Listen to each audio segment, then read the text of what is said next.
Bonjour Agnès Stroganova. Bonjour. Et bienvenue sur ce plateau qui est un peu le vôtre. Journaliste à la rédaction russe de RFI, vous avez dirigé cet ouvrage, Ces Russes qui s'opposent à la guerre, et qui nous a inspiré le titre de cette émission qui vient de sortir aux éditions des Petits Matins. Ouvrage dans lequel vous dressez le portrait d'une quinzaine de dissidents russes. Ouvrage auquel vous avez participé, Étienne Bouche. Bonjour Étienne. Bonjour. Ancien correspondant à Moscou. Vous avez signé Mémorial il y a quelques mois face à l'oppression russe, édition Plein Jour, un essai sur l'ONG Prix Nobel de la paix 2022 qui lutte contre le révisionnisme du Kremlin et sauvegarde la mémoire des crimes de la période stalinienne, communiste et ceux d'aujourd'hui. Essai qui vous vaut une sélection pour le prochain prix Albert Londres. On croise les doigts pour vous. Et bonjour Véronica Dorman, journaliste à Libération, spécialiste de la Russie. Vous avez réalisé, entre autres avec Xenia Bolchakova, un travail précisément autour de ce peuple russe qui marche au pas. Il y a un documentaire et un livre, et le livre est sorti chez Jean-Claude Lattès. Et vous venez de rencontrer Ilya Yachine en Pologne il y a quelques jours, auquel votre journal Libération a consacré sa une. C'était en fin de semaine dernière. On va y revenir dans un instant. Agnès Stroganova, pourquoi quand on parle de la Russie de Poutine et de ses dissidents, c'est ce qui est écrit dans le livre, vous écrivez que le terme opposition ne convient plus et qu'il faut parler de résistance? C'est Marie Mandras, donc la politologue qui a préfacé ce livre, qui insiste sur le terme de résistance pour parler de ce qui reste aujourd'hui des opposants en Russie, parce qu'avec des lois de censure militaire qui ont été introduites avec le début de l'invasion en février 2022, les lois précisément c'était au mois de mars, l'opposition de facto n'existe plus, parce que s'opposer est devenu quasiment impossible. Donc on voit des actes de résistance, comme l'écrit Marie Mandras, c'est-à-dire que ce sont des gens qui ne jouent plus du tout dans le champ légal, qui n'agissent plus du tout dans le champ de l'égalité, parce que tout est interdit. Donc on se retrouve face à une poignée de gens, maintenant 2 ans et demi que dure cette invasion. Et là, comment dire, là, ceux qui essayent de faire quelque chose, ils agissent souvent dans l'ombre. Et ce qu'on montre aussi dans notre livre, c'est les Russes avec qui on a pu parler à l'intérieur de Russie, ils sont anonymes, parce que s'ils parlent ouvertement, ils risquent gros. S'opposer aujourd'hui, c'est risquer clairement sa vie.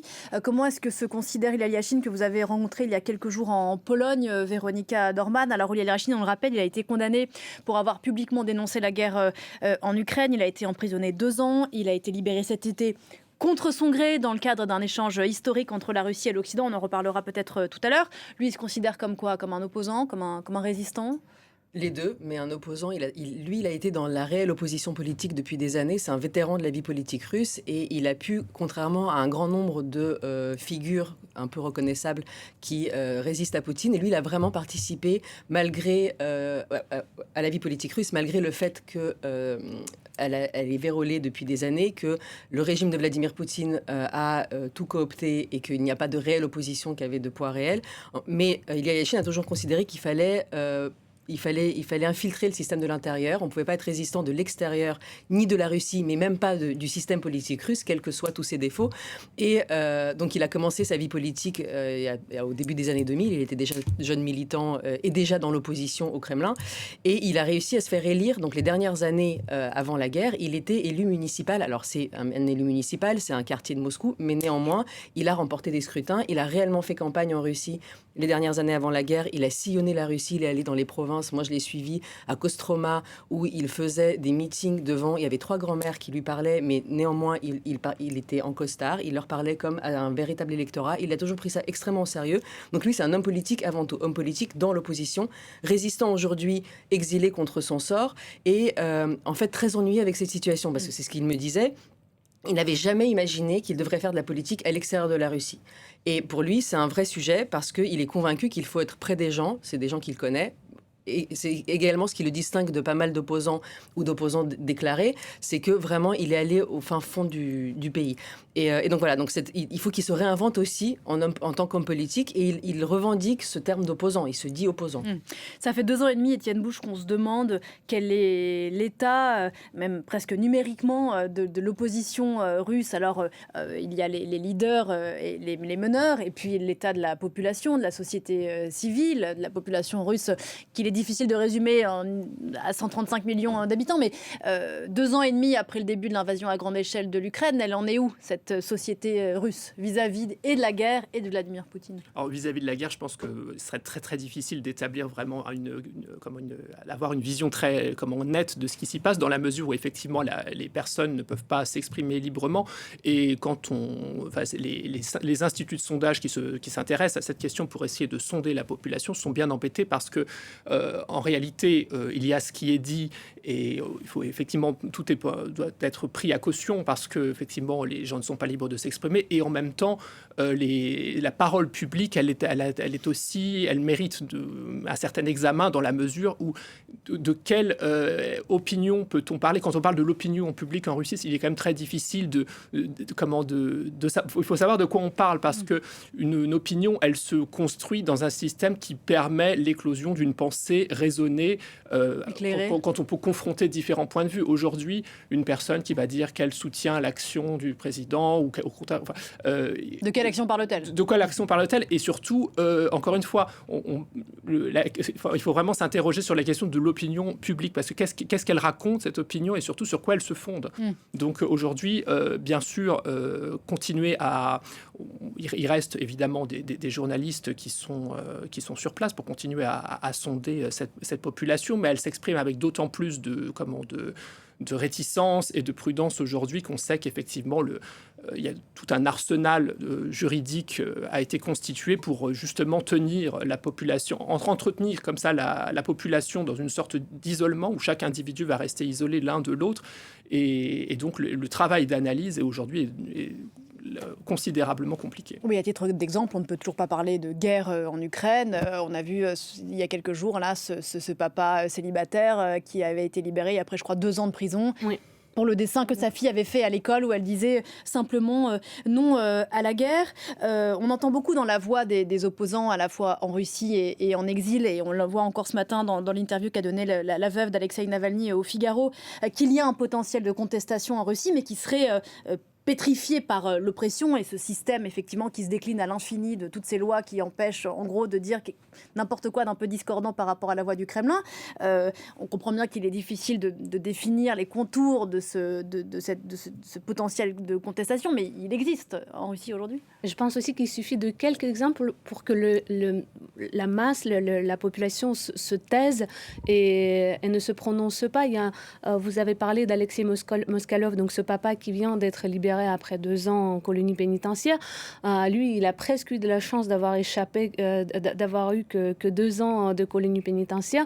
Moi, un autre exemple qui me vient en tête, c'est celui d'un moscovite lambda qui s'appelle Yuri Kokhovets, qui a été interrogé par la radio Russie, la Radio Liberté, donc la rédaction en russe de Radio Liberté à Moscou au début de la guerre. Et lui, il a dit, donc c'était juste en sondage comme ça dans la rue, et lui il a dit qu'il s'opposait à la guerre, rien de plus. Il a été condamné aux travaux d'intérêt général, l'équivalence des travaux d'intérêt public donc en Russie. Ensuite, en appellation par l'accusation, il a été condamné à 5 ans de prison, donc juste pour avoir participé à un sondage de rue. Et il suffit d'un exemple comme ça pour que les autres ne disent rien.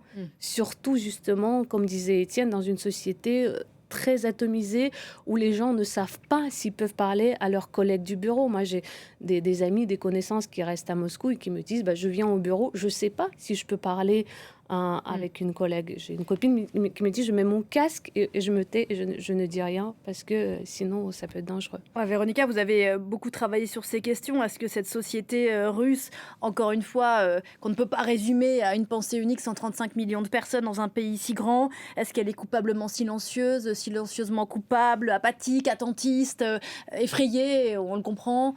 Elle est tout ça à la fois. Hein. Elle est tout ça à la fois, et c'est vrai qu'aujourd'hui, les gens qui essaient encore de prendre le pouls du pays, qui est très complexe, c'est un pays quand même qui s'étend sur des milliers de kilomètres carrés, qui traverse 9 fuseaux horaires, 11 fuseaux horaires, 11 fuseaux horaires. Donc c'est un continent. Et ce qu'on pense à Vladivostok n'est pas nécessairement ce qu'on peut penser à Moscou, parce que on est vraiment à l'autre bout du monde. La vérité. Donc ce que les gens qui essaient encore de tester un peu tout ça se disent qu'il y a des signaux faibles d'un mécontentement. Par exemple, on va voir que les Russes sont de plus en plus déprimés, de moins en moins enthousiastes, qu'ils ne vont pas sortir avec beaucoup de désir dans des manifestations officielles qui ne sont pas nécessairement vues comme politiques, qui auraient pu être des fêtes foraines. Voilà. Donc il y a des signaux comme ça de fatigue.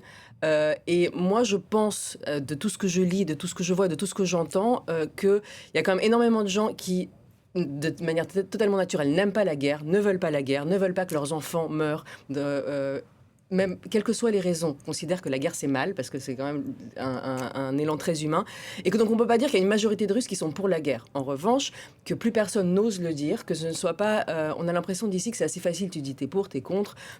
C'est pas vrai, c'est pas facile, parce qu'il y a la peur d'être dénoncé, il y a la peur de tout perdre, il y a le fait que de toute façon ça ne changera rien, que tu parles, que tu ne parles pas, que tu sois d'accord, que tu sois pas d'accord. Et donc, il y a une atomisation de chacun se referme sur soi et essaie en fait de garder sa dignité humaine, mais à sa propre échelle. Donc, à mon échelle, à moi, je sais ce que je pense, j'ai ma conscience, j'ai Dieu, j'ai mes copains, j'ai voilà. Et c'est pas grave. De toute façon, la vie politique, c'est quelque chose qui est très lointain, qui ne nous concerne pas, qui ne s'occupe pas de nous. Les hommes qui sont au Kremlin, c'est pas pour nous qu'ils sont là, c'est pas de nous. C'est ce qu'on dit dans notre livre et dans le film. Et c'est un sentiment, d'ailleurs, qui n'a pas commencé avec cette guerre. C'est le divorce entre la société et le pouvoir, ça fait partie vraiment des lignes de fracture de la Russie depuis toujours, presque on peut dire, mais même avant Poutine, même avant pendant la période soviétique, enfin de tout temps en fait, il y a eu cette dichotomie. Et résultat, c'est qu'il y a les Russes d'un côté, il y a le pouvoir de l'autre, et c'est deux histoires parallèles. Et donc voilà, ils sont... Moi, je suis vraiment prête à parier que la plupart des gens, numériquement, si on demandait à chacun de ces 135 millions de Russes, une énorme majorité dirait non à la guerre. Pas pour les raisons qu'on imagine, pas parce qu'il ne faut pas tuer des Ukrainiens, pas parce que cette terre ne nous appartient pas. Puis non, la guerre ne veut pas forcément dire non à Poutine. Exactement. Non plus, ce n'est pas la même chose. Mais la guerre, c'est atroce. En revanche, il y a cet homme qui incarne le pouvoir depuis maintenant un quart de siècle. On n'a pas d'autre solution. Il n'y a pas d'autres visages qui ont émergé. Ceux qui ont essayé d'émerger sont morts ou sont en exil. Et donc, pour un Russe aujourd'hui qui n'a pas le choix de se dire... Parce que ceux qui sont partis, quelque part, ils ont été poussés à l'exil, c'est terrible, c'est très dur, l'exode. Et en même temps, ils avaient cette possibilité d'une certaine manière. Ils avaient un passeport, ils avaient des contacts, ils parlaient une langue, ils pouvaient s'imaginer, ils pouvaient se projeter dans l'immigration. L'immigration, c'est quelque chose d'extrêmement pénible. Et il faut savoir qu'à la veille de la guerre, 10% des Russes avaient un passeport étranger. C'est ce qu'on oublie, c'est qu'un passeport pour voyager à l'étranger. Le reste n'ont qu'une carte d'identité nationale. Étienne, Véronica parlait des signaux faibles. Au-delà des signes de mécontentement dans des choses apolitiques, il y a eu des signaux faibles, ou en tout cas des signaux ces derniers mois, les funérailles de Navalny. Alors certes, Absolument. c'est un endroit particulier du pays, c'était à Moscou, sauf erreur, mais il y avait quand même beaucoup de monde. Il y a eu aussi le soutien aux candidats vaguement anti-guerre, dont finalement la candidature n'a pas été, sans surprise, retenue par le Kremlin pour la présidentielle. Mais il y a eu quand même des choses. En fait, disent quelque chose. En fait, comme le disait Ania à l'instant, effectivement, je pense qu'il y a une sorte de très grande suspicion dans la société russe. Les gens ont peur de s'exprimer et ils ne savent pas effectivement comment aborder leurs proches. Ils ne veulent pas créer des conflits dans leur milieu professionnel, dans leur famille, etc.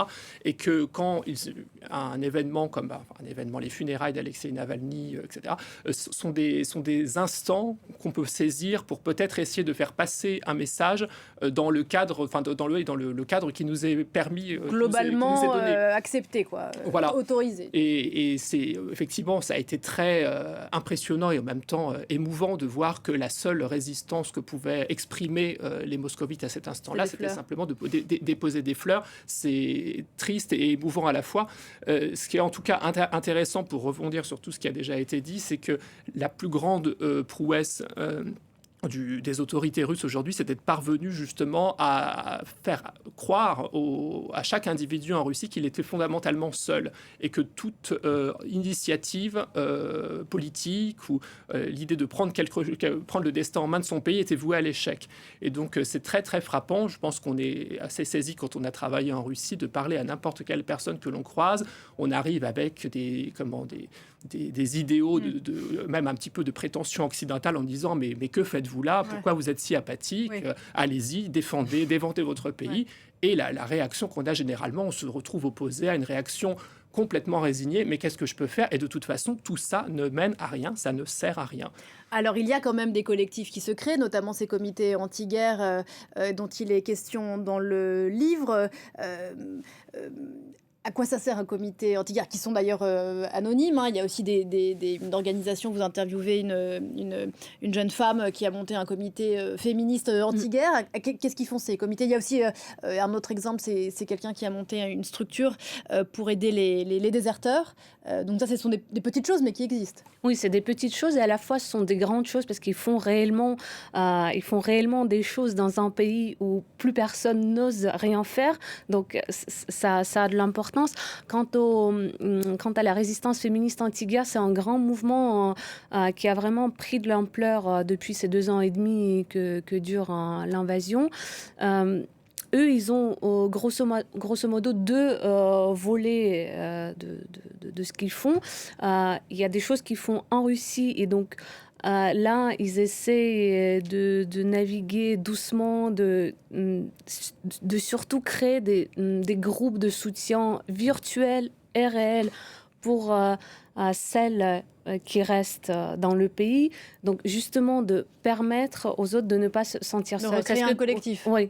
Mais c'est pas vraiment des collectifs parce que parfois elles ne peuvent pas se retrouver, ils ne savent pas qui est qui. Elles sont obligées de prendre des précautions vraiment très sérieuses parce que on sait maintenant que tous ces groupes, tous ces chats sont infiltrés par les agents et donc ça, c'est de prendre des gros risques de communiquer avec ses vrais noms, mais en revanche, voilà, de créer ces groupes où on peut ne pas se sentir seul.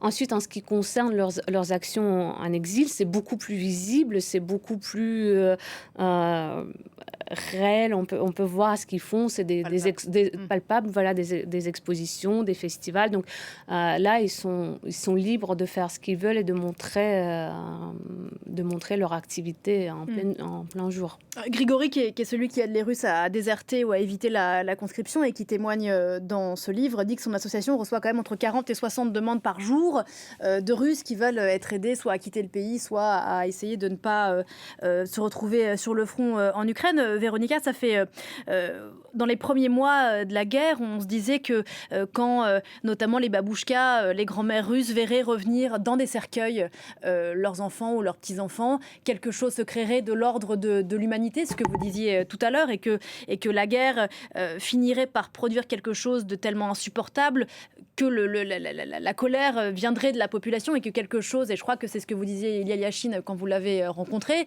que c'était là-dessus d'une certaine façon qu'il fallait miser, même si c'est assez terrible comme pari, et qu'à la fois il faudrait canaliser cette colère-là, mais pour l'instant on ne sent pas la colère venir, et pourtant les Russes reviennent dans des cercueils par dizaines de milliers. Alors il y a plusieurs choses. Il y a d'une part que ces cercueils, en fait, nous on sait qu'ils sont des dizaines de milliers, la plupart des Russes ne le savent pas. Ça veut dire qu'à part la famille concrètement qui a perdu son enfant, mais qui se sent elle aussi isolée parce qu'elle ne sait pas que en fait toute l'unité a été décimée ou que ils sont partis.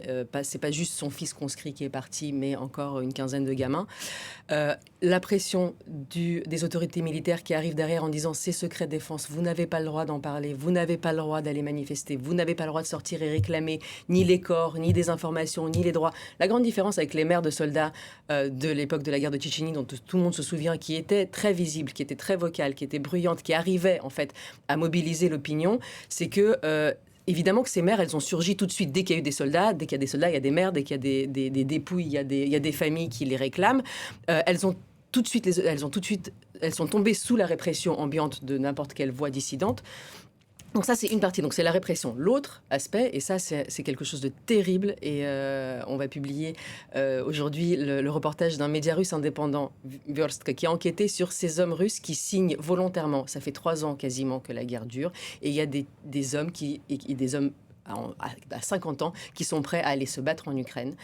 Alors, parce qu'ils ne savent pas que vraiment la Russie, c'est pas aussi simple et que cette guerre n'est pas totalement gagnée, mais surtout parce que les autorités promettent des salaires mirobolants aujourd'hui. Ça veut dire qu'aujourd'hui, vous signez à Moscou et vous touchez 50 000 euros par an, ce qui est 3 fois, 4 fois le salaire moyen d'un Russe.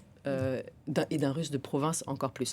Donc ça veut dire que les autorités ont compris, à la fois répriment d'un côté pour pas qu'il y ait de bruit fait autour de ces morts. Les Russes ne savent pas combien de morts réellement. L'état du front, nous on le voit, on le regarde tous les jours parce qu'on a accès à ce qui se passe du côté ukrainien. Il y a des chiffres, il y a des calculs. Le citoyen russe ordinaire qui regarde la télé, même s'il lit un peu, même s'il se renseigne un peu sur les réseaux, même s'il va un peu plus loin que la propagande officielle, n'a pas conscience du désastre humain que c'est, ni côté ukrainien, ni côté russe. Et ensuite, cette promesse de non seulement tu prends pas beaucoup de risques parce que tu vas faire la guerre un peu et puis comme on est en train de gagner parce qu'on est très fort, tu vas pas forcément mourir, mais en plus tu vas revenir riche, tu vas acheter une voiture, tu vas payer l'éducation de tes enfants, tu vas pouvoir payer ton appartement et tous tes crédits. Et ça, je pense que pareil, on peut pas se l'imaginer d'ici, la misère financière en fait et sociale de ce pays majoritairement, et les autorités jouent là-dessus. Donc ils achètent. En fait, les hommes russes, et même quelques femmes, deviennent des mercenaires, sont achetés pour aller à la guerre. La misère dont se nourrit la propagande, c'est un aspect extrêmement important, Étienne, de cette société russe. Vous avez beaucoup travaillé là-dessus aussi, Véronica. Bien sûr, d'ailleurs, Ilya Yachine vous disait qu'il voulait essayer d'inviter les gens à installer des VPN qui permettent de contourner la propagande et de regarder des chaînes qui ne sont pas des chaînes d'État russe. C'est aussi ce que fait Mémorial, lutter contre le rouleau compresseur du récit, du narratif du Kremlin, Étienne. La difficulté aujourd'hui, c'est qu'effectivement, l'un des principaux défis de l'opposition russe, ça va être de savoir comment continuer, l'opposition qui est en exil, continuer à toucher cette population et essayer d'enrayer cette machine. Et aujourd'hui, je crois qu'il est encore trop tôt parce que le canal n'existe pas, en réalité. Parce qu'en fait, il faut penser à ce que Véronica parlait de l'immigration à l'instant, il faut se rendre compte ce que ça signifie. En fait, beaucoup de gens sont arrivés ici.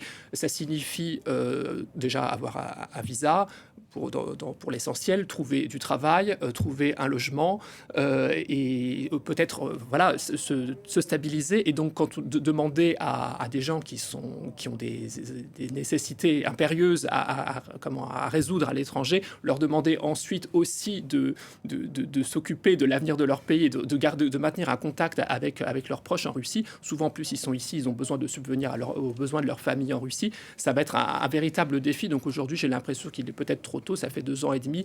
L'opposition, elle se cherche un peu, elle est en recomposition. Mais bien sûr, il y a déjà des collectifs, des médias indépendants, des militants qui... principalement sur la plateforme YouTube, mais aussi sur des canaux comme Telegram, etc., qui essayent d'entretenir ce lien, de démystifier un petit peu les récits officiels. On voit déjà que le pouvoir essaye de riposter. On voit que comment le YouTube est déjà ralenti. On essaie de ralentir les flux, etc. Est-ce qu'on peut envisager qu'il y aura une fermeture complète de YouTube? On ne sait pas.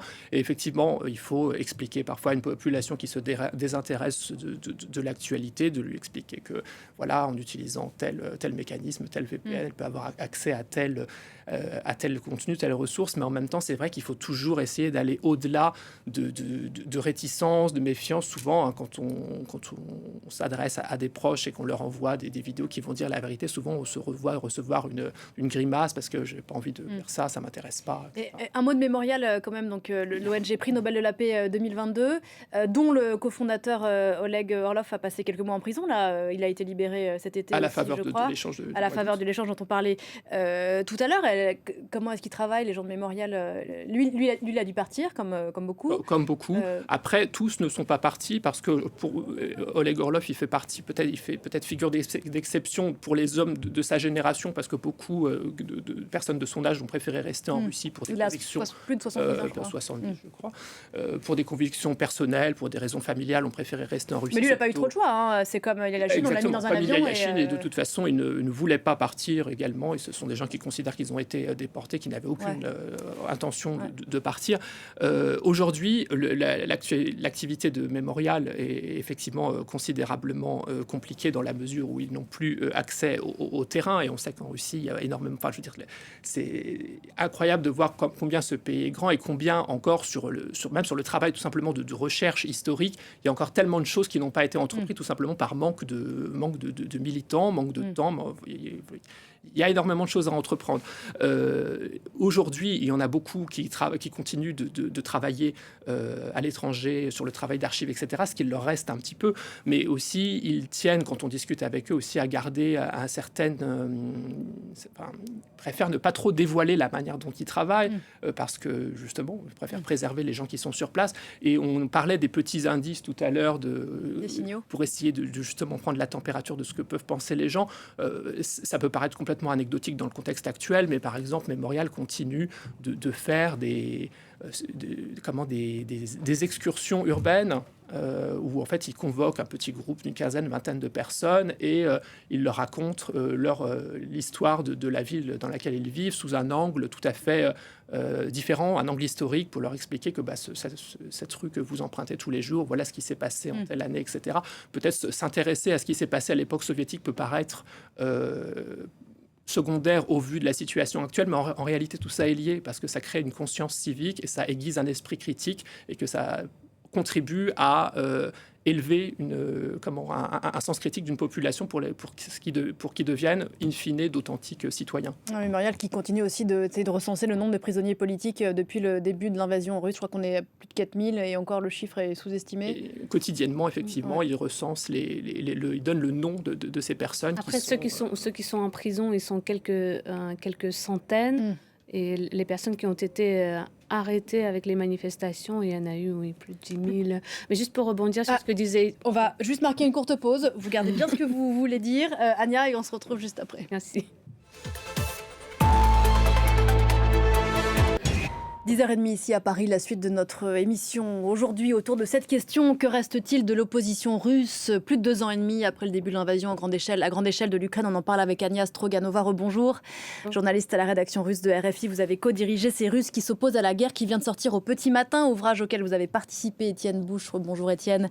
Journaliste aussi, vous avez signé l'an dernier Mémorial face à l'oppression russe, sélectionné pour le prix Albert Londres qui sera décerné début décembre. Et Véronique Adorman est avec nous. Rebonjour. Journaliste à Libération, vous avez rencontré il y a quelques jours l'une des voix de cette opposition russe, Ilya Yachine, qui a été libérée après 2 ans dans les prisons russes cet été.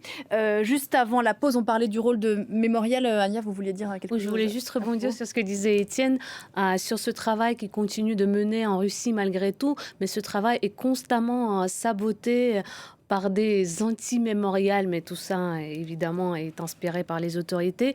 C'est-à-dire qu'il y a des mémorials, des plaques commémoratives qui sont arrachées. Il y a des croix de mémoire qui sont arrachées.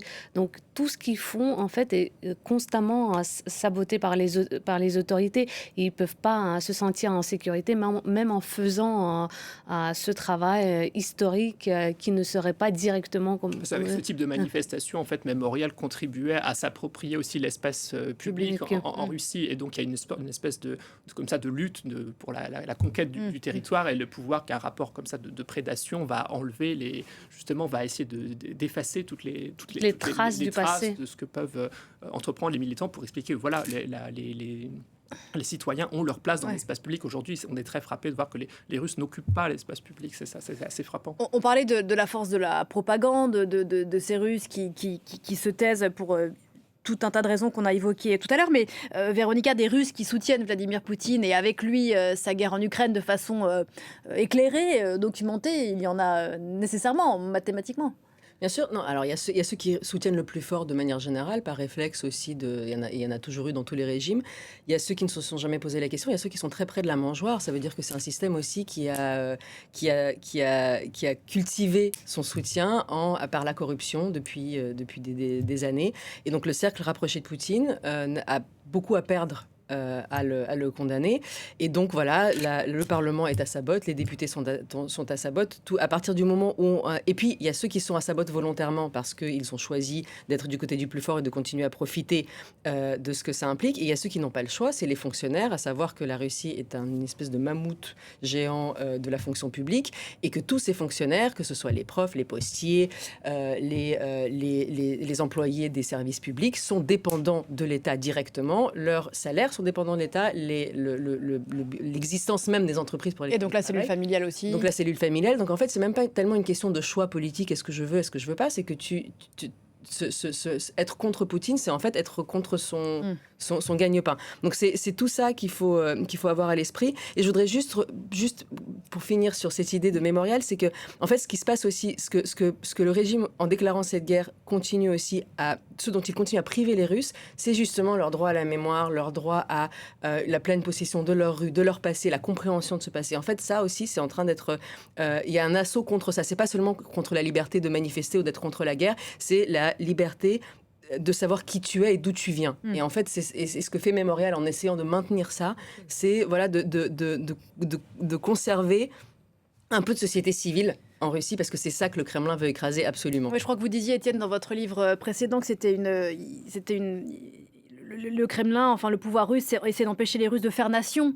Et en cela, oui, c'est quelque chose émerge. Ce que dit Véronica, c'est qu'en fait, si l'on prive l'individu de sa continuité historique et de son sentiment d'appartenance, les individus sont condamnés à rester des individus isolés qui n'ont aucun rapport les uns avec les autres. Et donc, la conséquence directe de cela, c'est empêcher tout mouvement collectif, toute initiative qui permettrait justement...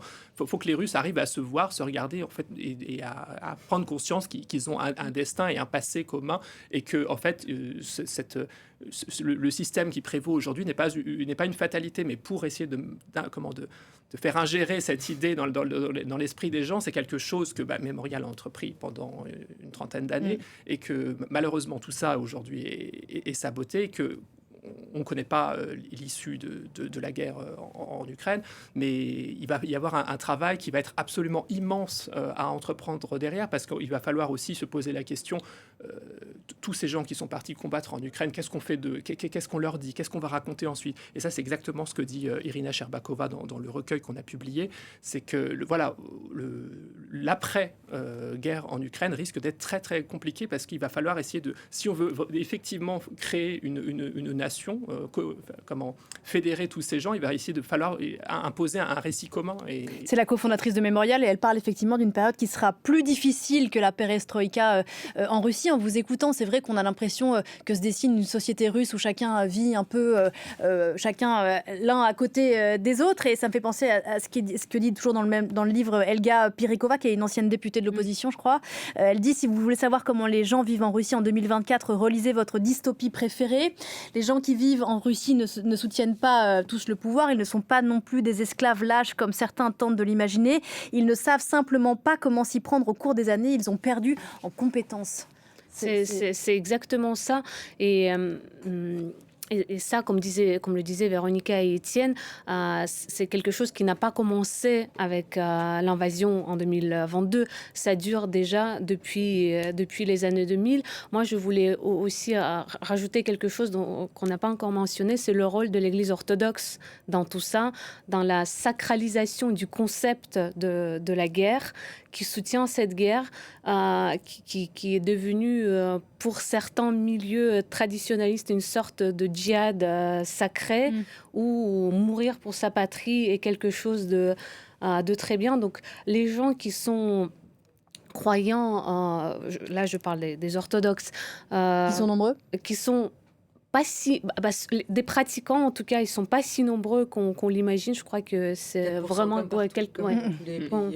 Après, il y a beaucoup de gens qui se déclarent croyants parce que c'est une doctrine officielle maintenant du régime russe, et donc eux aussi ils sont minés à la fois par la propagande, mais aussi par cette propagande religieuse qui les inspire, oui, qui leur fait croire que la guerre, c'est quelque chose de bien et de sacré. Ouais, pour revenir sur ces opposants, la plupart des dissidents dont on parle tout à l'heure, Véronica Dorman, sont en exil. On a parlé d'Ilya Yachine, d'Oleg Orlov, Vladimir Karamurza aussi qui a été libéré cet été. En fait, cet échange quand même cet été, peut-être on peut en redire un mot parce qu'il est très important. Et il dit aussi beaucoup de la stratégie russe d'exil forcé. On se dit, on pourrait, c'est ce que vous disiez Ilya Yachine, en disant, nous on ne voulait pas partir, on voulait d'ailleurs, c'est ce que disait aussi Alexeï Navalny, rester en Russie pour résister de l'intérieur. Et d'une certaine façon, en nous exfiltrant, Vladimir Poutine essaie de jouer sur le côté opposition en exil. Vous voyez, ils vous ont abandonné eux aussi, donc il n'y a plus personne pour vous, quoi. Il y a un peu de tout ça. On a eu récemment des révélations, en tout cas la confirmation que Alexei Navalny a réellement été tué en prison, qu'il aurait été empoisonné. Il y a beaucoup de signes convergents, ce qui veut dire que c'était pas un accident. Mais une fois, et Navalny était vraiment la figure de l'opposition qui fédérait le plus, qui donnait le plus d'espoir. Et même en prison, il continuait à incarner une rébellion inacceptable pour le Kremlin. Une fois lui décédé, une fois lui écarté du tableau, c'est vrai que les autres figures de l'opposition, y compris Vladimir Karamurza, qui est très connu en Occident, mais qui n'a jamais eu autant de suiveurs et n'a jamais fédéré des foules et a jamais pris une tribune comme ça sur une place à Moscou. C'est lui qu'on voit à l'écran. Voilà. Ou Ilya Yachine, qui est très connu en Russie, mais qui l'était beaucoup moins à l'extérieur. C'est beaucoup moins dangereux pour le Kremlin. C'est beaucoup plus facile de les laisser partir. Ça permet ça permet de dire, regardez, alors il y en a un qui est mort accidentellement en prison, mais les autres, avant que quelque chose leur arrive, on va les laisser partir. Vous les voulez, prenez-les. Même s'ils racontent avoir vécu l'enfer. Voilà. Mais ce que je veux dire, c'est que c'est une manière de jouer sur tous les tableaux, de dire, mais non, il n'y a pas de répression en Russie, mais non, il n'y a pas de torture en prison, mais non. Donc c'est une manière de nourrir tout ça. C'est une manière aussi, effectivement, de leur couper l'herbe sous le pied parce que ces deux-là, pour Ilya Yachine et pour Vladimir Karamurza, ils étaient très clairs sur le fait qu'il fallait rester en Russie pour rester efficace. Donc, non, on ne vous donnera pas, on ne vous fera pas cette fleur. Vous allez sortir. Vous allez vous lancer dans ce désert, en fait. C'est pas un désert, mais c'est une espèce de jungle à l'extérieur pour eux, parce qu'il y a effectivement beaucoup de gens qui sont contre la guerre et qui seraient même prêts à faire des choses, mais qui sont éparpillés, qui sont éclatés aux quatre coins du monde. Ce que fait Ilya Yachine, c'est d'aller dans 40 villes, là, donc son projet d'aller dans 41 villes qui l'ont souhaité son anniversaire et qui ont... Il est à Paris aujourd'hui. Voilà, qui ont défendu et où des gens sont sortis pour manifester leur solidarité avec les prisonniers politiques. C'est très bien, c'est pour unifier, mais ça veut dire aussi que 41 villes du monde, c'est énorme. C'est des gens qui ne parlent pas la même langue dans ces pays. Alors les Russes parlent tous la même langue, mais donc ils sont une espèce de diaspora éparpillée. Les leaders de l'opposition qui sont eux aussi éparpillés, alors il y a les leaders autoproclamés, il y a les leaders réellement suivis, ne s'entendent pas entre eux, n'arrivent pas à se réunir autour d'une même table. Mais ça, c'est vrai depuis des années. C'était vrai déjà en 2010-2011 à Moscou. Quand l'opposition avait le vent en poupe, déjà, ils n'arrivaient pas à se réunir dans une même pièce. Et on a tous été témoins de ça et on a couvert ces réunions. Donc, c'est une manière d'affaiblir encore plus ce mouvement. Et finalement, on voit aussi que Vladimir Poutine et le Kremlin n'a que très peu à faire de ce que nous on raconte ici et des tribunes qu'on leur donne ici. Et très bien, ils sont invités sur tous les plateaux, ils font des manifestations, ils sont dans les journaux. Mais ça n'affecte pas, ça rentre très peu en Russie. Donc vraiment au compte-gouttes, les gens qui voient ça côté russe. Et ça les effraie pas, ça n'ébranle pas leur pouvoir en fait. Et le seul danger réel, c'était Alexei Navalny. Il a été écarté. Et aujourd'hui, finalement, ça leur a délié les mains. Étienne ? Moi, j'étais le 4 juin de cette année à Berlin à l'occasion de l'anniversaire de Navalny, qui était mort quelques mois plus tôt. Et en fait, c'était le plus grand rassemblement de l'opposition du mouvement de Navalny. Ils se sont réunis, je ne sais pas combien, plusieurs milliers dans une grande salle de concert à Berlin. Et ça a été absolument symptomatique de ce dont on parle à cet instant. C'est qu'en fait, j'ai croisé beaucoup de gens qui me disaient qu'ils travaillaient à tel QG, dans telle ville de Russie, etc. Ce sont des jeunes, pour la plupart, qui ont découvert la politique, qui ont acquis un certain sens civique avec Navalny. Et quand toutes les structures de Navalny ont été décrétées indésirables en 2021, avant même sa mort, etc., tous ces gens ont été contraints de partir parce que les premiers militants avaient commencé à être mis en prison pour des motifs fallacieux. Et en fait, j'ai vu des gens qui étaient effectivement éparpillés entre l'Allemagne, la Géorgie, la Lituanie, etc. Ils étaient tous très contents content de se retrouver, sauf qu'en fait, ils étaient tous un peu hébétés parce que, en fait, finalement, qu'est-ce qu'on fait maintenant? On les sent quand même dans le deuil lourdement de Navalny. Frappés, et ils regardaient à Navalny avec une telle admiration, vraiment, il portait un message, il portait un nouvel espoir. Le fait qu'il ait disparu comme ça, tué dans une cellule, et en fait, aujourd'hui, ils n'ont plus de chef. Ils ne savent pas, parce que, encore une fois, dans la population russe, le sens politique ne faisait qu'émerger. En fait, la population n'était pas formée, etc. Et donc aujourd'hui, ils doivent prendre l'héritage de Navalny et essayer de le réinjecter dans ce qui reste de l'opposition et agir. Mais malheureusement, effectivement, il y a encore des querelles stériles entre les différents membres, les représentants de l'opposition. Et c'est tout le défi que va représenter cette émigration aujourd'hui. Comment on va se fédérer, sachant que chacun a effectivement ses urgences personnelles, parce qu'il faut vivre, il faut manger. Et oui, avec un calendrier qui s'inscrit dans le temps long et dans le temps court. Il y a celui de la nécessité de permettre à la guerre de s'arrêter d'une façon ou d'une autre, et puis celle d'envisager l'après-Poutine. Pour l'instant, sur ce projet politique-là, il n'y a pas grand-chose de... Aujourd'hui, Yulia Navalnaya, la veuve d'Alexei Navalny, a déclaré à BBC qu'elle allait se présenter à l'élection présidentielle en Russie si elle avait la possibilité d'y retourner un jour. Ça reste très hypothétique, mais voilà, je pense qu'il y a cet effort de la part du mouvement de Navalny de donner de l'espoir à travers la figure de Yulia Navalnaya, qui, elle, a déclaré le lendemain de sa mort qu'elle allait reprendre son combat. Pour l'instant, on voit qu'elle fait énormément de rencontres politiques avec des chefs d'État européens, mais elle n'arrive pas encore à s'incarner d'une manière forte auprès de cette opposition, cette résistance russe qui est très éparpillée et très, très perdue. Mais peut-être c'est Yulia Navalnaya qui arrivera un jour à... Et quand on va dans les différentes manifestations de l'opposition à travers le monde, en Europe surtout, ce qui est frappant, c'est qu'en fait, on sent que les leaders ont pris conscience que toute cette base militante, elle a vraiment besoin d'espoir. Donc on leur dise que, en fait, non, le combat n'est pas perdu, on va continuer, parce qu'il y a aussi le risque d'une sorte d'abattement, et peut-être qu'avec le temps aussi, les convictions vont peut-être aussi un petit peu se déliter. Parce que les gens vont peut-être faire leur vie ici, et peut-être que, voilà, pour des raisons professionnelles, sentimentales, etc.